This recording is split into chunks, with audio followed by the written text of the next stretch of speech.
सालों बाद घर की सफाई चल रही थी। घर की सफाई में एक पुराना फटा हुआ सा वॉलेट निकलता है। लड़का जब उस वॉलेट को देखता है तो उसे उसके पापा की याद आने लगती है। खैर, पापा तो अब इस दुनिया में नहीं है। चलो एक बार उनका वॉलेट खोल कर देखता हूँ, थोड़ा दिल को सुकून मिलेगा। यही सोचकर वह लड़का अपने पिता के वॉलेट को खोलता है तो उसे सबसे पहले अपने बचपन की फोटो दिखती है। उसकी अगले वाले खांचे में एक बड़ी सी पर्ची होती है। लड़का उस पर्ची को निकालकर पढ़ता है तो उसकी आंखें नम हो जाती है। आखिर ऐसा क्या था उस पर्ची में? उस पर्ची के साथ तीन चार पर्चियां और थी। वो पहली पर्ची को पढ़ता है, जिसमें जिन जिन रिश्तेदारों के कर्ज थे और जितना उधार चुकाना था ब्याज के साथ, वो सब उस पर्ची में लिखा था। दूसरी पर्ची में उस लड़के का कॉलेज एप्लीकेशन था, जिसमें उसके पिता ने उसकी फाइनल ईयर की फीस भरने के लिए 7 दिनों की मोहलत मांगी थी, क्योंकि उसी दौरान उनके घर से 65,000 रुपये और कुछ गहने चोरी हो गए थे। तीसरे पर्ची में उसके पिता की पुरानी स्कूटी का पेपर था, जिसे वो दिल से बहुत ज्यादा चाहते थे, मगर सिर्फ उसके कॉलेज फीस के चलते उन्होंने अपनी स्कूटी बेच दी और बाकी के कुछ पैसे किसी आदमी से उधार 10 रुपये ब्याज पर लेने पड़े। चौथी पर्ची में पुरानी कोठरी के कागजात थे, जो बिक चुकी थी। जब उस लड़के के मां का ऑपरेशन होना था, लेकिन उनके पास ऑपरेशन के लिए पैसे नहीं थे। ये देखकर उस लड़के के आंखों से एक के बाद एक आंसू गिरने लगे। तब उस लड़के की पत्नी आती है और उन पर्चियों को देखकर समझ जाती है कि शायद उसे अपने पिता की याद आ रही होगी। इस पर उस लड़के की पत्नी कहती है, आज बड़े दिनों बाद अचानक ऐसा क्या याद आ गया कि इतने आंसू निकल गए? तभी वो लड़का भारी दिल के साथ कहता है कि कभी मुझे दिखा ही नहीं कि मेरे पिता किस दर्द से गुजर रहे थे। कॉलेज के फाइनल ईयर में जो हमारे घर चोरी हुई थी, वो किसी चोर ने नहीं बल्कि मैंने ही किया था, सिर्फ बाइक खरीदने के लिए। और यहाँ कर्ज पर कर्ज बढ़ता रहा और मेरे पिता अंदर ही अंदर घुटते रहे। मैं हमेशा उन्हीं को कोसता रहा कि उन्होंने मेरी एक भी इच्छा पूरी नहीं किया।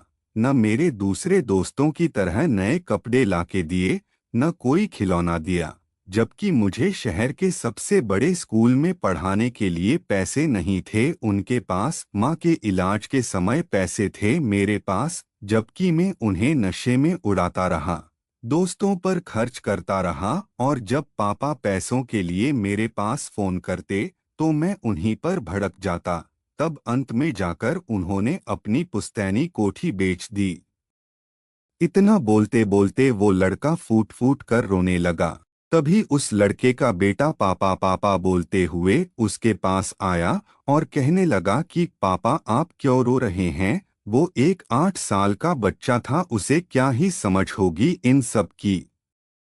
उसकी नज़र उन पर्चों पर पड़ती है। वो पांचवा पर्चा जिसे वो लड़का शायद से पढ़ना भूल गया था, उसका बेटा उस पर्चे को देखता है और पढ़ना स्टार्ट कर देता है। उस पर्चे में लिखा था कि अरे जानकी, तुम चिंता क्यों कर रही हो? वो हमारा बेटा है ना, वो सारे कर्ज चुका देगा। ये दुनिया कहीं काम नहीं आती, आखिर में अपनी औलाद ही अपना सहारा बनती है। आज तुम उसके लिए कमा लेने दो, कल वो हमें तकलीफ होने नहीं देगा। तुम देखना, हमारा बेटा थोड़ा जिद्दी तो है, लेकिन रिश्तों की पूरी कद्र है उसे। मैं चाहता हूँ वो अच्छे से अच्छे माहौल में पढ़े लिखे और आगे बढ़े। जब तक मैं जिंदा हूँ उस पर चिंता की एक भी आंच नहीं आने दे सकता। फिक्र मत करो, तुम्हारे भाई ने जो पैसे दिए हैं वो जल्द ही लौटा दूंगा, लेकिन अभी इसके हॉस्टल की फीस भर देता हूँ। पिछला महीना खाली जाने की वजह से तुम्हारे भाई से पैसे लेने पड़े। अच्छा, तुम ये चिट्ठी को संभाल कर रखना। अब तो मैं तुम्हारे भाई के पैसे लौटाने के बाद ही ये चिट्ठी तुमसे वापस लूंगा। अपना और हमारे बेटे का ख्याल रखना। वह लड़का ये सब सुनकर फूट फूट कर रोने लगा। और कहने लगा, यार सच में पापा को कितनी उम्मीदें थी मुझसे, लेकिन मैंने क्या किया। दोस्तों, शायद आप ये सोच रहे होंगे कि कैसे उस लड़के को आज अपने गलती का एहसास हो गया। मैं बताता हूँ, क्योंकि वो लड़का अब एक बाप बन चुका है। वक्त कितनी जल्दी गुजर जाता है। ऐसा लगता है जैसे कल की बात हो। एक नन्हा मुन्ना लड़का अपनी पापा के गोद में अपने जिंदगी का सबसे पहला लम्हा जी रहा हो। कितनी ख्वाहिशें, कितनी तमन्नाएं होती होंगी उस बाप के आंखों में, जब वो छोटे से बच्चे को अपने गोद में लिए होते हैं। उस नन्ही सी जान से उस बाप ने ना जाने कितनी उम्मीदें लगाए हुए होते हैं। हमें इस कहानी से यह सीखने को मिला कि कभी भी अपने माता पिता का दिल नहीं दुखाना चाहिए, उनका हमेशा सम्मान करना चाहिए, गलत संगति से दूर रहना चाहिए, अपने माता पिता को अपनी हर मुसीबत के बारे में बताना चाहिए, अपने माता पिता की आज्ञा का पालन करना चाहिए। दोस्तों, आपको student motivational story in Hindi कुछ सीखने को मिला हो तो अपने दोस्तों के पास शेयर ज़रूर करें, और चैनल पर नए हो तो चैनल को सब्सक्राइब करें।